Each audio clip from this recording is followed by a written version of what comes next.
33 नम्बरमा सोधिएको छ 2 cos square 45 minus theta equals to 1 plus sin 2 theta. अब हामी यसमा के गर्छौँ भन्दाखेरि प्रुभ द्याट सोधिएको छ।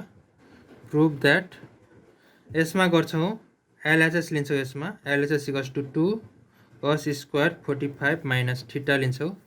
अब हामीलाई के थाहा छ भन्दाखेरि cos a minus b equals to के हुन्छ त cos a cos b plus sin a sin b हुन्छ। हो हामी यो फर्मुला अब युज गर्न जान्छौँ। यो फर्मुला युज गर्दा 2 cos a cos b plus sin a sin b को होल स्क्वायर। त्यसै गरी 2 इन्टु cos 45 भनेको 1/√2 into cos theta plus sin 45 भनेको 1/√2 sin थीटा को होल स्क्वायर। त्यसै गरी 2 यसलाई कसरी लेख्छौँ भन्दाखेरि sin theta divide by √2 plus sin theta by √2 को होल स्क्वायर। त्यसै गरी 2 यो दुईटामा एलसिएम लिँदाखेरि √2 एलसिएम आउँछ। √2 एलसिएम लिएर cos theta plus sin theta को होल स्क्वायर। त्यसै गरी 2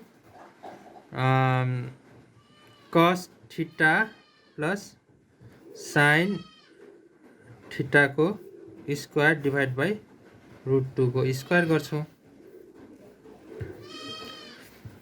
अब यसलाई a प्लस b को फर्मुला के हो त a प्लस b को होल स्क्वायर को formula a square plus 2ab plus b square हो। हामी यो फर्मुलामा यसलाई कन्भर्ट गर्छौँ। 2 कन्भर्ट गर्दा के हुन्छ त cos square theta plus 2 cos theta sin theta plus sin square theta हुन्छ।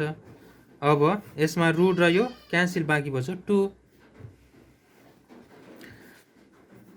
त्यसै गरी यो र 2 क्यान्सल भयो बाँकी बच्यो cos स्क्वायर थीटा। यो जुन sin स्क्वायर थीटा छ यसलाई चाहिँ म अगाडि लेख्छु sin square theta plus 2 cos theta sin theta.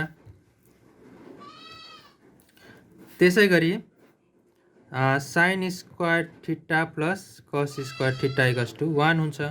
त्यसै गरी 1 plus 2 sin theta cos theta equals to के हुन्छ त इक्वल्स टु sin 2 थीटा हुन्छ।